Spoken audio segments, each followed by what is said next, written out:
Hi, my name is Harshini, and I will be presenting our work titled Security and Privacy Software Creators' Perspectives on Unintended Consequences. This work was done in collaboration with Helen, Schmitt, Dominik, Wermke, and Yasemin, Acar. When we think of security and privacy enhancing tools, a lot come to mind, like secure messaging software, VPNs, secure browsers, password managers, and many more.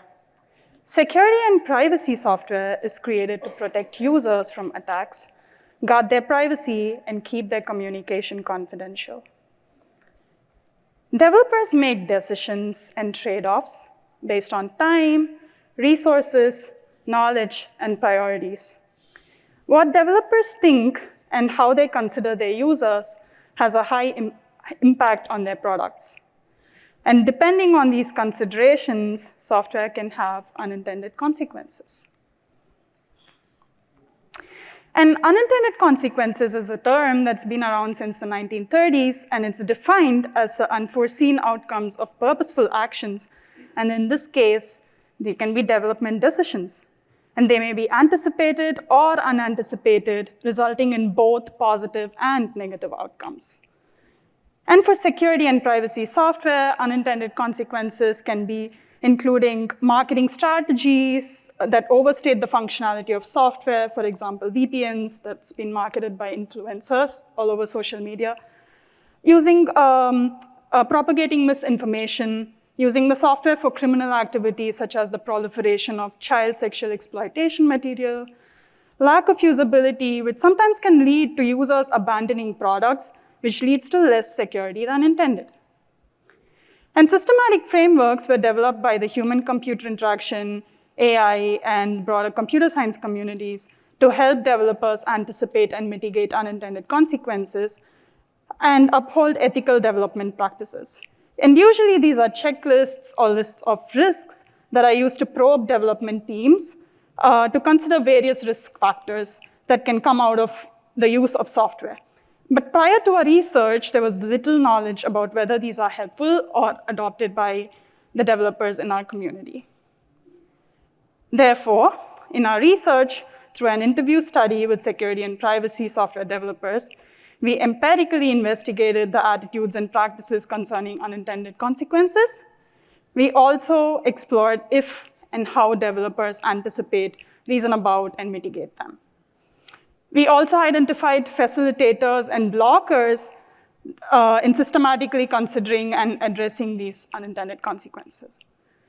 So we based our interview guide on the prompts and content of frameworks that was previously mentioned that we found in existing literature and collected data through 14 semi-structured interviews with developers who were really hard to recruit, whom we recruited through social media, personal networks, and snowballing. And we analyzed our data through inductive qualitative coding, followed by thematic analysis. And now I'll present our major findings in 3 categories. Firstly, participants are motivated to have a positive impact with their software. That is, to enhance security and privacy, and are generally motivated for doing good. As P05 stated, they raise concerns when designing a feature by thinking about how it can be misused and said, I often take it upon myself to raise concerns, especially when people start thinking about solving a problem for parents like, oh, I want to help parents to protect or to monitor their kids. And then I have to be like, they've got to be careful because that could be used to monitor people that are not kids or things like that. And P04 said, it's not a scientific endeavor for me, I just want to do what's right in my eyes. And we also found that developers wait for feedback or users to bring up pain points before they can identify and fix problems. This means that sometimes issues are identified after harm has already occurred. And these issues may also take a long time to fix, leaving users vulnerable during this period of time.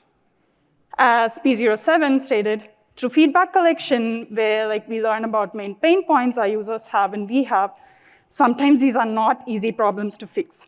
They may take a year for us to get some solution out there.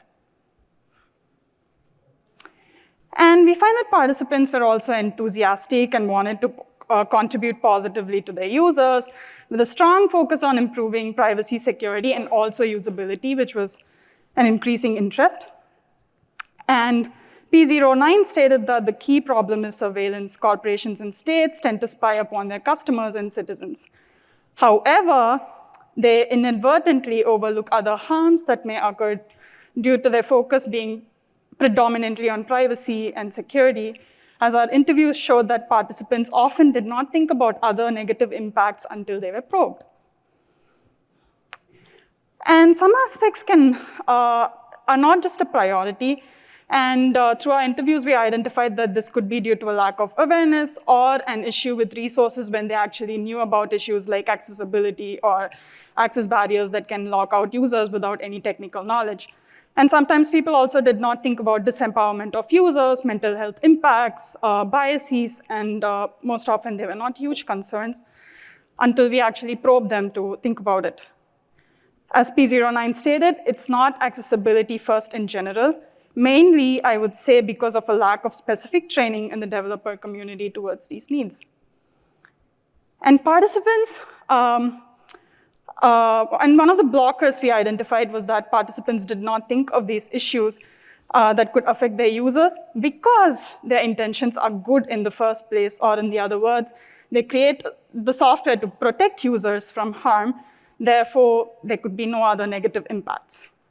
As P08 stated, no, not at all. What we're doing here is trying to protect your system. We are trying to protect your phone from harm. Additionally, participants stated that certain negative impacts are not under their control due to the focus being predominantly on privacy. Due to the lack of control on content moderation and in social media tools and self-hosted software, the responsibility was shifted towards administrators and moderators. And privacy-preserving tools also gain traction from harmful actors. As P08 said, being open source technology and privacy-first technology, it does attract certain groups which feel like anonymity gives them a space to do maybe not always lawful things. So we did have attraction, for example, from ISIS. And P07 said that, I feel that it's a little difficult to pinpoint what they're actually using it for, but it would be naive to think that it's not used in that harmful way. And finally, we also find that there's a general lack of awareness about unintended consequences and how users can be harmed at an individual and also at an organizational level. So generally, a shared accountability is assumed between team members, and a strong belief that the positive nature of the software could cause no harm. And sometimes people also missed organizational support to speak up and mitigate ethical risks, sometimes due to strict internal deadlines and the lack of empowerment in general. And P11 stated that, I think it's more that we don't have the mandate to do it.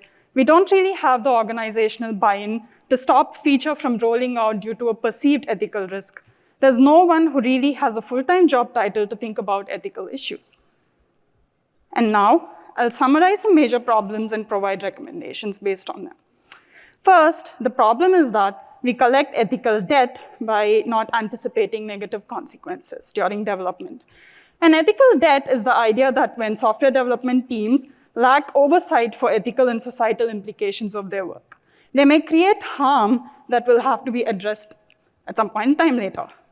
Relying on reactive approaches through user feedback is like collecting feedback after harm has already occurred. And this can disproportionately harm vulnerable groups. And users may sometimes abandon products, standards, or guidelines, losing security features. Therefore, we recommend to proactively anticipate and mitigate unintended consequences. And looping in humans early on can do that. And also considering threat models of various at-risk groups through insights, for example, that we saw throughout the past couple of days through wonderful research and talks that we've been listening to. The organizational problem is that software developers often balance different roles and priorities, and they also lack incentives to fix problems that don't directly affect them. creating a moral hazard problem. Therefore, organizations should consider forming governance bodies for ethical review of software, similar to maybe privacy overviews. Therefore, creating incentives, official roles, and responsibilities at an organizational level is required, not just for security, but also beyond. And privacy moderation trade-off remains a constraint, posing many ethical dilemmas like user data collection, content moderation, and so on. Although collecting user feedback is essential, monitoring and gathering personal information or feedback can sometimes conflict with privacy principles of these tools. And since this remains inevitable, we recommend that future work develop guidelines and resources to balance the privacy moderation trade-off. We also find that developers usually create tools and hand over the responsibility of moderating to self-hosters. And they may often encounter ethical dilemmas in software instances that they create. Therefore, we implore the community in creating trainings and guidelines for self-hosters and moderators as well. And finally, we see that negative consequences are not systematically addressed. They are often tackled based on the knowledge developers have or personal experiences. Also, they underestimate the ethical and societal issues because the software is well-intentioned. Therefore, we recommend the use of systematic toolkits for ethical reviews during the development process or before rolling out features similar to privacy reviews. Even though systematic frameworks that currently exist are not perfect, they are a good starting point. They can act as great probes to think about issues that may occur due to the use of software. And we also implore the community to create resources for teams who are volunteering or teams of one who sometimes also lack support that people in bigger organizations have.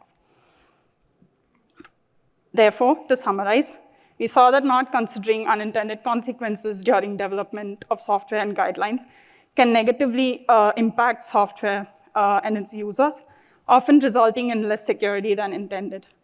We recommend proactivity in feedback, usable frameworks, and organizational rethinking. I thank you for your attention, and you can scan the QR code for the full paper.